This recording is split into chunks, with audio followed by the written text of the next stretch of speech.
Sa diha nga ang mga Israelites migawas gikan sa nasod sa Ehipto, mitabok sila sa Red Sea o milakaw sa kamingawan padulong ngadto sa yutang saad nga gisaad sa Ginoo nga ihatag kanila. Ang Dios nagpadala og duha ka haligi. Ang isa haligi nga kalayo ug ang isa haligi nga kanang panganod.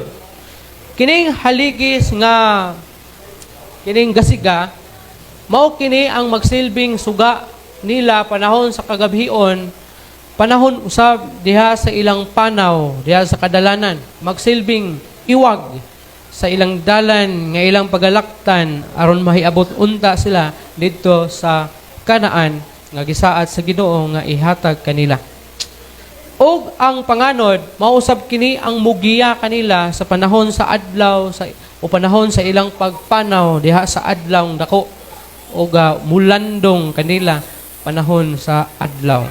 Niini nga bahina, si Moses nagtukod siya og tulda. Kini nga tulda, dili ni tulda nga pareha sa tulda nga ginapuy-an sa mga Israelites. Kaya mga Israelites adun naman puy mga tulda. Apan kini nga tulda nga gitukod ni Moses, usa kini katulda nga diin didua magtigom ang mga tao. Nga kini pasabot tagbuanan. Buot pasabot kung sa atong kung ato kining sabton, mura na siya og simbahan ba. Nga diin abutanan, tagbuanan sa mga tao o gitawag kini nila og tulda nga tagbuanan. O kini nga tagbuanan diri muadto ang mga tao aron nga makigsulti sa Ginoo, muampo sa Ginoo, magpasalamat sa Ginoo, makikita sa Ginoo or bisan unsa na mga concern, muadto sila diha nga tulda o muduol sa Ginoo. Og samtang nagapaingon si Moses og pasulod padulong dito sa tulda, nisunod usab ang panganod nga haligi og bibarog diha gawas sa pultahan sa mao nga tulda. Nga timaan nga gitugutan si Moses nga mosulod sa mao nga tulda nga diin ginatan-aw kini sa mga tao. Ambot lang kung gitan-aw ba sa mga tao nga si Moses makagawas bang buhi o di na ba makagawas. Kay kini nga tulda ang part ani adunay parte sa bahin katong inner part sa mao nga tulda, mao kadto ang ginatawag the most holy place nga diin mga tao lamang na putli at ubangan sa Ginoo ang makahimo sa pagsulod sa mao nga holy o the most holy place diha sa tulda.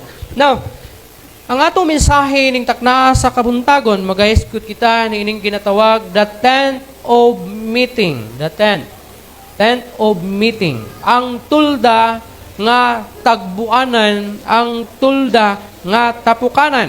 Now, una, have an alone time with God. Unsay purpose sa tulda?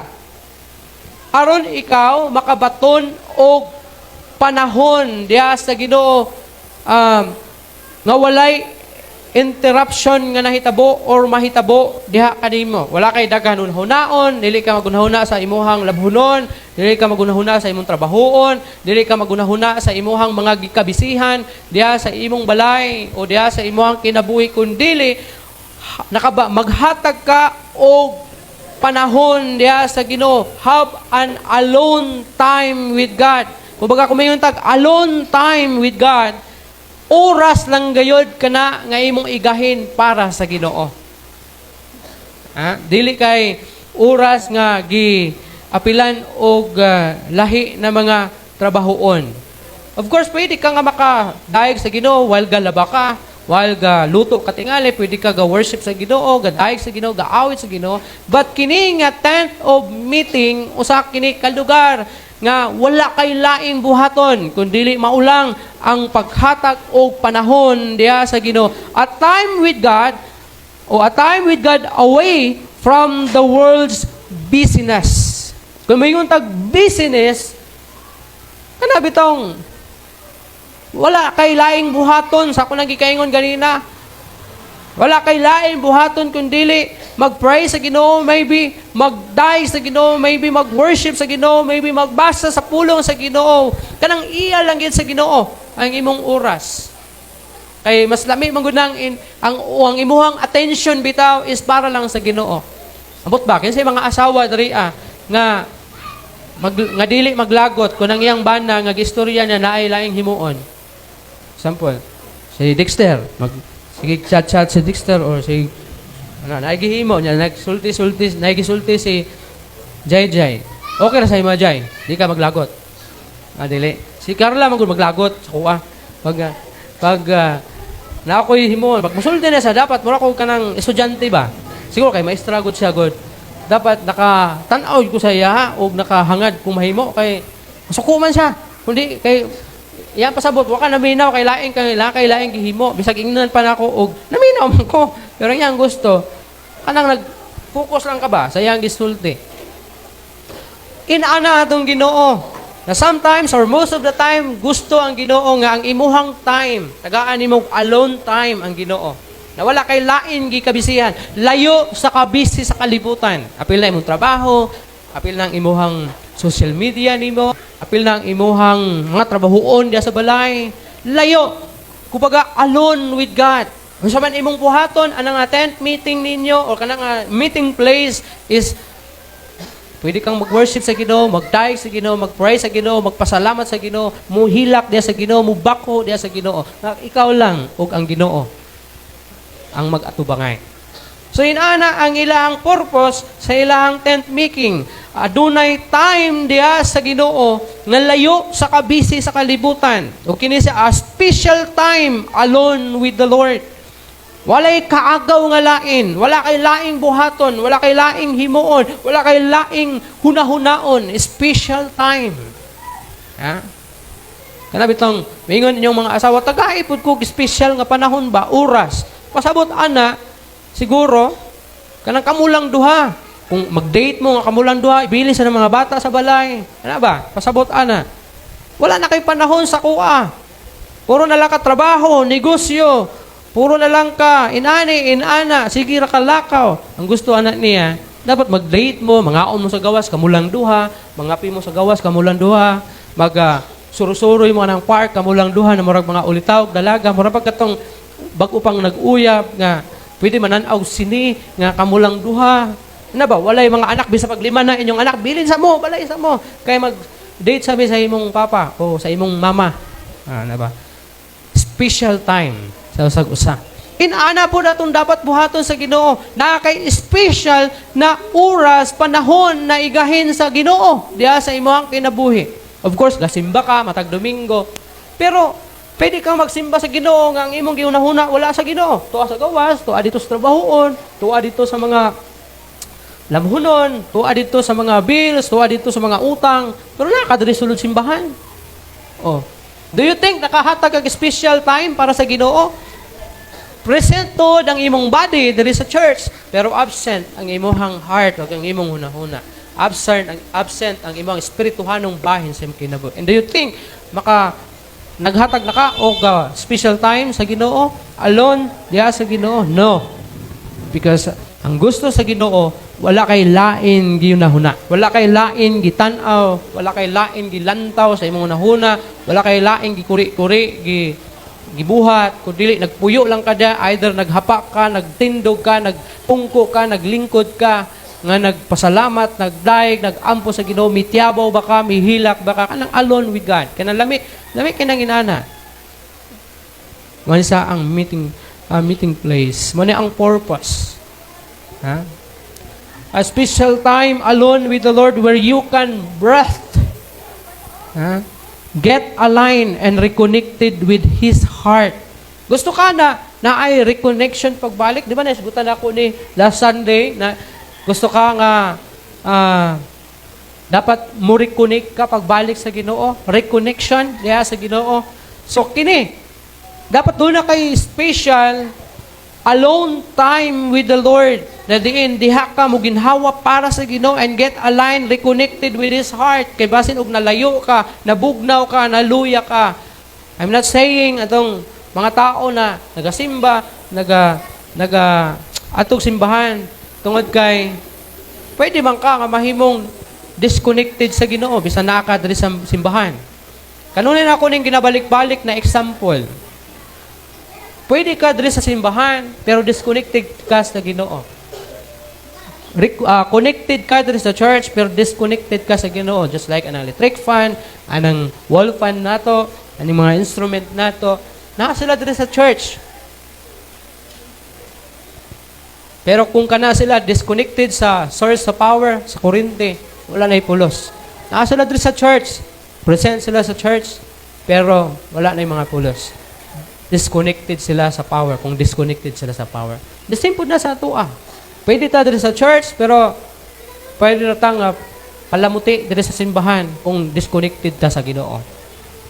Manang dili kita magsalig nga, gasimba ko, then connected na ka sa Ginoo. Ikaw mismo nasayad, ana, kung dool ba ka sa Ginoo o layo ba ka sa Ginoo. Kay basin unya og na-use na lang nato bitaw nga mosimba ta kay aron kay para mapakita nga Christian ka. Dili man na sa problema nga mapakita nimo nga Christian ka. Sa mga tao tingali mapakita nimo na born again ka. Pero ang pinaka-concern dara is personal nimo nga connection sa Ginoo. Kung connected pa ba ka sa Ginoo or connected na lang ka sa church pero disconnected sa Ginoo. Mana dapat masabtan nimo na ang the best, labing importante nga bahin sa imong pagka-Kristohanon is konektado ka sa Ginoo. Kaya aron dili ka murag sa display. Aron dili lang ka murag palamuti. Dili lang ka murag ka ng kana bitang ginatawag na mga maanindot na talan-awon diha sulod sa iglesia. Kung dili galamiton ka, ga-function ka because connected ka sa source of power.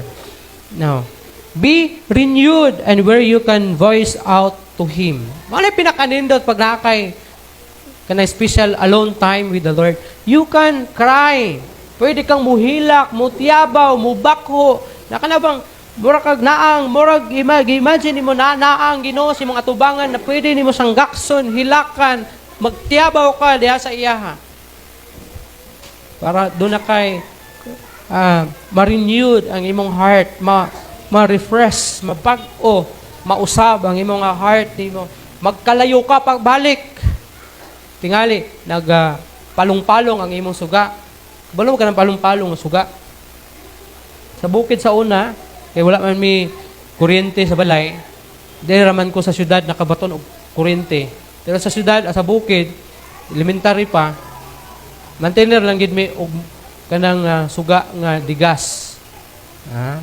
Lampara ba'y tawag na ninyo? Ano sa lampara? Katong gagmay. Ang muron, itong dagko, malapad. Basta kaya mo ka ng grapa sa garapon sa alamang. Tangan na sa gas, maglukot kag pabilo, gamay nga cloth, nya basuon nimo gas, sindihan nimo, na kay suga sa imong balay.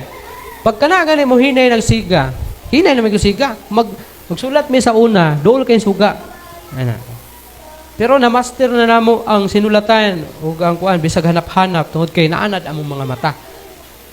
And then pagka na gani mo hinay nagkagamay pasabot ana purot na iyang gas. Gamay na lang ang iyang gas. Kinahanglan nimong mupalit og gas o kung naka-stock, tubilan nimo og gas para mo siga sa pagbalik. The same po na sa itong spiritual life. Kung ga-off, kung gahinay-hinay na ang imuhang kahayag or ang imong kadasig, kalayo, murag kapalungon na ang imong kalayo sa pag-alagad sa Ginoo, kinahanglan kang tubilan. And the only way na para mo siga ka pagbalik, you have to reconnect to God. And renew your heart. Pwede kang mutiyabaw sa Ginoo, pwede kang muhilak sa Ginoo, pwede nimong isugid ang tanan diya sa Ginoo, ang tanan nimong mga kaluyahon sa kinabuhi para ma-renew ka, para musiga ka pagbalik. Whatever na mga kahiubos, mga hinanakit, isulti nimo diya sa Ginoo. Mas maayon sa Ginoo nimo isulti kaysa isulti nimo sa imong katapad nimo kay maabot na ito Pikas Barangay. Ha? Na kung kay mga hinanakit, mga kahiubos, mas maayong isulti na sa Ginoo. Believe me. Pag ang Ginoo ganay mong sultihan, di gina may balaan sa tao. Kaya nga naman, di man gid mo bulgar ang Ginoo og sekreto. Ang Ginoo dili niya ibulgar ang imong sekreto, kundi iyaha ka ng tabangan para mahil ang dapat mahil. Matabangan ka sa kuno man ang imong mga struggles na maghinungdan sa imuhang kaluya. Nguna nga mas maayong isulti sa imo sa Ginoo kaysa isulti nimo sa imong katapan.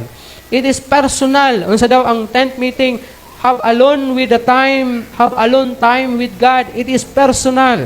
Kung yung tag-personal, nag-inusara. Ikaw nag-decide, dili si pastor, dili imong asawa, dili imong bana, kundi ikaw mismo nag-decide para sa imong kagalingon na balik sa Ginoo. Maghatag og time sa Ginoo. Reconnect with God and be renewed diha sa Ginoo. Mabitaw nang nindot gyud ang kanang simbahan na abli kanunay para ikaw nga or si bisan kinsa na kanang ang gusto og kanang bitong alone time with God, maturan siya sa simbahan, mag-pray siya sa Ginoo. Siya lang dito. Not necessarily nga mato ka simbahan adlaw Domingo kay para maka-pray ka. Pwede ka mo atog Lunes, Martes, Miyerkules, Huwebes, Biyernes, Sabado. Kanang mingaw ang simbahan, wala si pastor, wala mga bata, wala asawa, urbana, ikaw lang ug ang Ginoo, then you can cry. Pwede ka maadto dito sa ubos, pa-aircon ka dito Dito ka tiyabaw sa Ginoo. Pwede na. Walag magbayad tag aircon. Basta kay ma-renewed lang ka. Basta kay madasig lang ka, magkalayo lang ka pagbalik sa imong espirituhanong bahin sa imong kinabuhi. Have time with the Lord. Ikaduha, Jesus is the rock on which we stand. Kini nga tent meeting, this is a tent meeting na kinahanglan natong mubarog kita o mubarog kita diha kang Kristo. In verse 19 to 23, atong basahon. Verse 19 and 20 to 23, ingon pa, ug siya mingon, akong pagion ang tanan nakong kaayo diha sa imong atubangan, ug ipadayag nako diha sa imong atubangan ang akong ngalan, Yahweh. Ug ako magpaunguron, puanguron niatong buot nakong hatagan ug puangod, ug magpakita ako og kaluoy niatong buot nakong kaluy-an. Siya miingon, apan dili ikaw makakita sa akong naong, kay ang tao dili mahimong makakita kanako og mabuhi. Ug ang Ginoo miingon, tan-awa, adunay dapit duol kanako, diin magtindog ikaw sa ibabaw sa bato. Og samtang ang akong himaya mulabay, ibutang ko ikaw sa usa ka liki sa bato, og tabunan ko ikaw sa akong kamot, hangtod nga musaylo ako. Unya, kuhaon na kong akong kamot, og ikaw makakita sa akong likod, apan akong naong dili makita. Kung mingon tagbubarog kita, ibabaw sa bato si Jesus ang atong gikinahanglan. You need the Lord Jesus Christ aron ka makabarog nga lik-on, ingon nga usa ka Kristohanon. Barog ibabaw sa bato. Ingon pa, we are safe in Jesus. Kung kita mubarog, mutago diha ibabaw sa bato, kita safe ug wala gayoy bisan unsa nga mudangat ngani kanato. It is wise to build your steps and life on Jesus and His words. Mao na importante. It is wise nga imong tukuron ang imong kinabuhi diha kang Kristo ug sa iyang mga pulong para ikaw makabarog nga lig-on ug magpabilin ka diha kaniya. We have seen His face and believe. We have believed and seen His face. Importante na ikaw musalig, mutuo kang Ginoong Hesukristo. Ikatulo, ask God for mercy, compassion, and grace. Diha sa tent making, you can ask God for mercy, compassion, and grace. Mao nang maghimo kita og sa ka lugar, tent meeting para sa paghangyo sa Ginoo, because God is merciful, full of compassion, and He is graceful. Grabe ang atong Ginoo. Pwede ta makakaplag kaniyang kaluoy in verse 19 atong basahon, ingon pa diri ug siya mingon, akong pagion ang tanan nakong kaayo diha sa imong atubangan, ug ipadayag nako diha sa imong atubangan ang akong ngalan, Yahweh, ug ako magmapuanguron niadtong buot nakong hatagan ug puangod, ug magpakita ako og kaluoy niadtong buot nakong kaluy-an. Mo nang mudangop kita sa Ginoo kay ang Ginoo nato full of grace, merciful, full of compassion. Mo nang kinahanglan nato gayud ang pagduol sa Ginoo. Mao ni ang ato ang tent meeting. Mga ita sa Ginoo. Ingon ang Lamentation 3:23 o 22 and 23, the Lord's unfailing love and mercy still continue. So dili pa ulahi ang tanan. Kung gusto ka nga mga magmadasigon pagbalik, hinumdumi na ang gugma sa Ginoo dili gayud mupakyas ug ang iyang kaluoy pagpadayon. Fresh as the morning, as sure as the sunrise. Isa may nag-ingon ani, si Prophet Jeremiah, the weeping prophet. Nakasinati siya og hilabihan na persecution sa kinabuhi. That's why itawag siya og the weeping prophet kay sige lang siya og tiyabaw siguro. Sige sag hilak tungod sa mga kasakit ngayang nasinati. Mo na hinungdan nga naisulat ang Book of Lamentation. Sa Bisaya pa sa Book of Lamentation is pagbangutan. Anong gitaytilan man kahanik pagbangutan? Tungod kay si Jeremiah, puro pagbangutan ang iyang nasinati. Puro kasakit ang iyang nasinati sa iyang pagkapropita. Pero luyo man sa iyahang pagbangutan, ingon niya sa chapter 20 o sa chapter 3 verses 22 and 23, ingon niya, the Lord's unfailing love and mercy still continue. How come nga ang usa ka tao puro pagbagutan ang iyang nasinati, puro kasakit yang nasinati, pero ngano nakaingon man siya nga ang gugma sa Ginoo dili gayud mapakyas ug ang iyang kaluoy nagpadayon. Ako nakasulti man siya ana nga puro man pagbangutan ang iyang gibati. Ingon pagani sa dariya, fresh as the morning, as sure as the sunrise. Bag-o kini sama sa sayong kabuntagon, sama sa pagsubang adlaw-adlaw o sama sa pagsubang sa adlaw. Can you imagine? Ang usa ka tawo nga naga-suffer, ang usa ka tawo nga puro pagbangutan yang kinabuhi, nakaingon siya nga ang gugma sa Ginoo dili mo pakyas, ang iyang kaluoy magpadayon, bag-o kini matag buntag sama sa pagsubang sa adlaw sa sayo sa kabuntagon. See? So kung nakay panahon diha sa Ginoo nga ihatag, masinati nimo ni. Bisan panahon sa imo, bisan nakay problema, nakay balatian, kawaladon, kalisod sa kinabuhi, daghang kag mga kaluyahon sa kinabuhi tingali, pero kung naa kay special time, alone time with the Lord, baka ingon ka nga God is full of grace, He is merciful, and His love is unfailing. Baka ingon ka tungod kay lahi ang imong nasinati sa diha nga naa kay connection sa Ginoo. Lahi ang imong ma-feel sa diha nga ma-renewed ang imong heart diha sa Ginoo. Na maayo gid ang Ginoo bisan wala kay bugas. Na maayo gid ang Ginoo bisan wala kay kwarta. Na maayo gid ang Ginoo bisan naa kay balatian. Na maayo gid ang Ginoo bisan daghang kag bayronon. Kay mo ni ang nasinati ni Jeremiah. Nang taliwala sa iyahang kasakit na nasinati niya tungod lamang sa pag-alagad ug pagsunod sa sugo sa Ginoo. Taliwala man sa maong kasakit, mingon pagid siya nga ang gugma sa Ginoo dili mapakyas.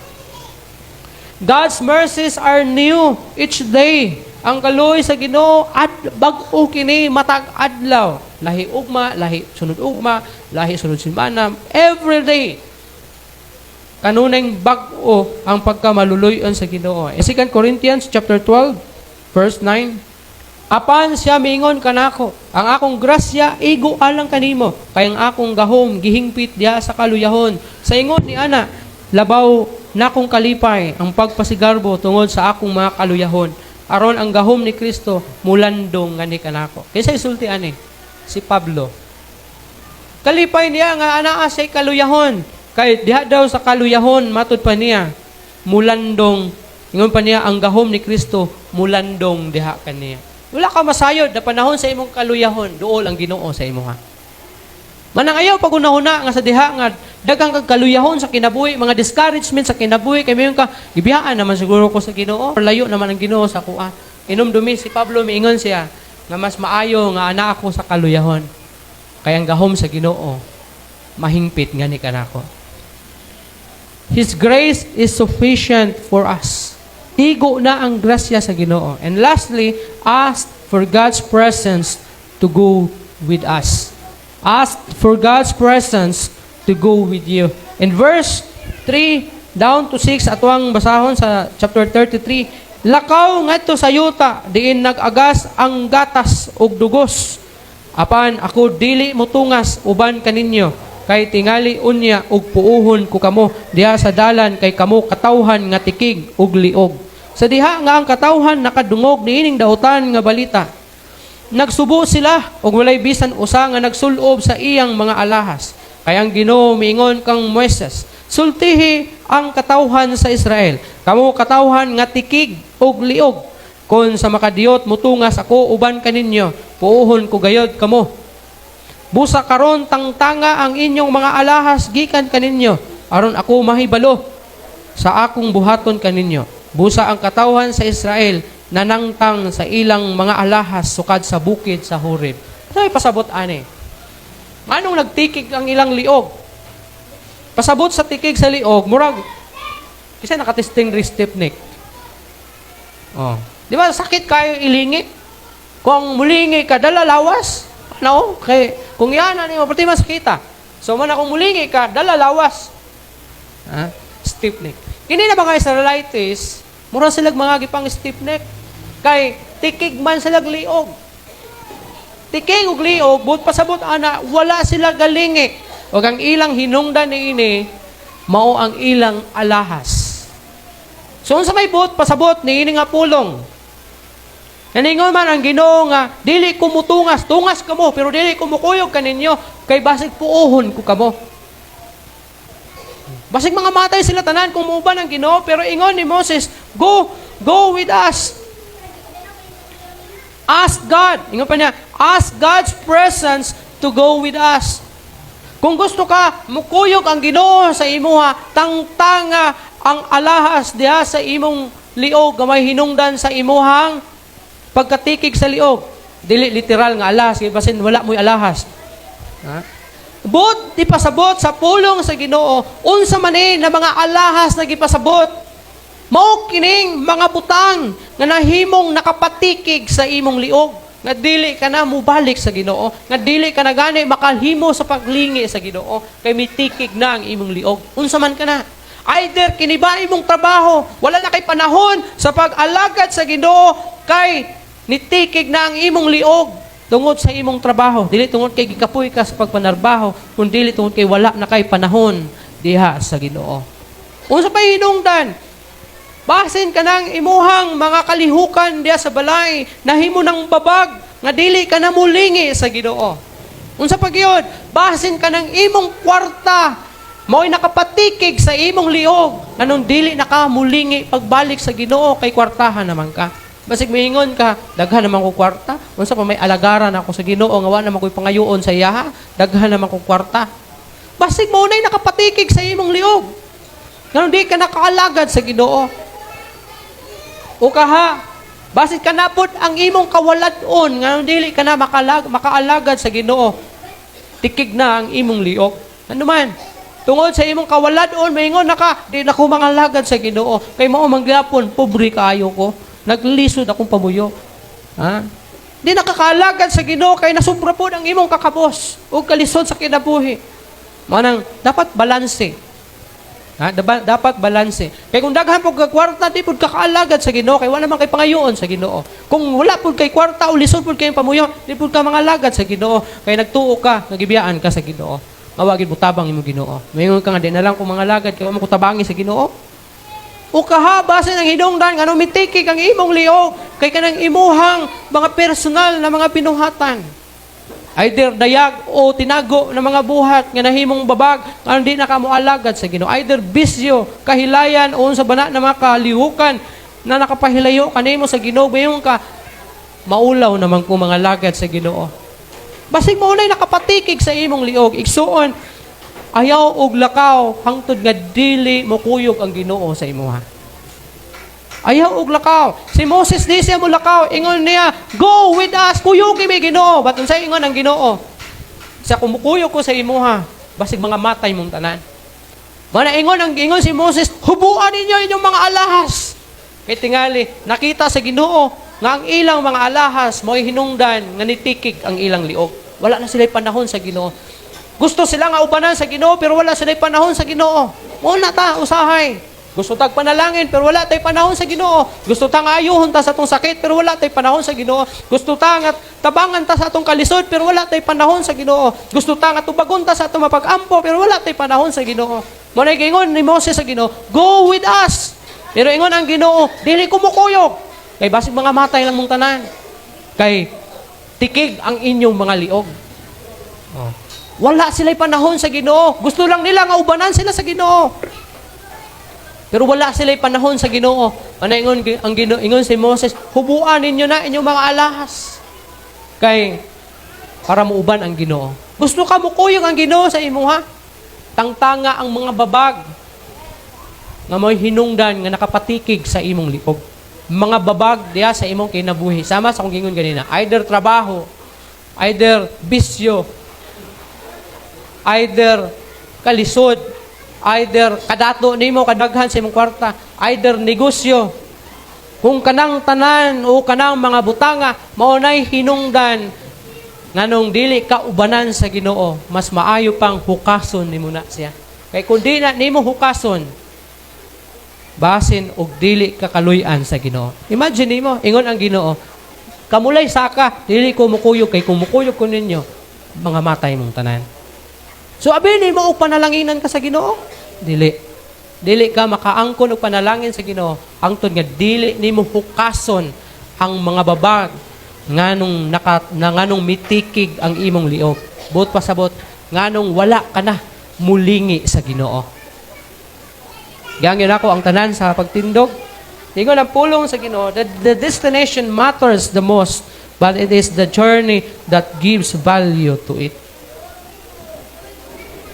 Sundugo nato si Moses. Ingon si Moses sa Ginoo, if you do not go with us, don't make us leave this place. Kung dili ka, mukuyog ka na mo. Ayaw mi tuguti. Mamulakaw mi, umubiya mi, nini nga dapit. Busa, mga kaigsuunan ko diya sa Ginoo. Have an alone time with God. Tagahaig yun o alone time ang Ginoo. Bugtong panahon. Panahon lang yun para sa Ginoo. Layo sa kabisi sa kalibutan. And stand on our solid rock nga mao si Jesus Christ. Barog, pabilin diha kang Ginoong Hesukristo nga mao ang lig-on nato nga patukuranan o bato nga patukuranan. And ask God's mercy, compassion, and grace. Because God is full of mercy. He is compassionate or full of compassion. And He is very graceful. And ask God's presence to go with you. Do not go hantod nga dili mo kuyog ang Ginoo sa imuha. Go with the Lord. Ask the Lord's presence to go with you. In Exodus 33:14, ingon pa, the Lord said, I will go with you and I will give you victory. Gusto ka og madaugon nga kinabuhi? Ayaw biyae ang Ginoo. O ayaw pud biya kung dili mo kuyog ang Ginoo. Siguraduha na mulakaw ka nga mag-uban ang Ginoo para ikaw makaangkon og kadaugan niining kinabuhi. Let us pray. Amahan namo nga langit nun, salamat sa imong mensahe alang kanamo nitagdaa sa kabuntagon nga nagahisgot may tungod sa the tent of meeting Ginoo. Kinahanglan mi adunay gid may alone time diha kanimo Ginoo. Adiin aduna mi reconnection na mahimo renewed kung dapat adunay i-renew diri sa mong kinabuhi. Diha mi makipagsandurot ginang kanimo muduol gid ginang kanimo Ginoo. Ikaw gid magablas niya itong mga pulungan na katong Ginoo mulatid sa amo ang mga kasing-kasing sa imong mga katawhan na diin mao kini ang musantop silang unahuna ug diha sa ila sa kasing-kasing Ginoo samtang sila galawig din kinabuhi ang Ginoo. Ayaw itugot na mulakaw sila nga ikaw dili makauban kanila. Go with them, Ginoo. Kung kinahanglan nga adunay laksion diha sa ilang kinabuhi o sa amo ang kinabuhi, tabangan nimo kami kaamong malaksi kini Ginoo. Kung mauman kini ang hinungdan, na dili kami makalingi pa diha kanimo Ginoo. Manalangin ang among pagpamauli, ang pingi among kinabuhi diha sa dalan, ang tuda sa among pag-abot sa among panimalay. O ang ginasali ginatugyan kanimo ang tanan, in Jesus name I pray. Hinaot ang gugma sa atong Ginoong Kristo, ang pakig-ambit ug ang kalinaw makig-uban kanato hangtod sa walay katapusan.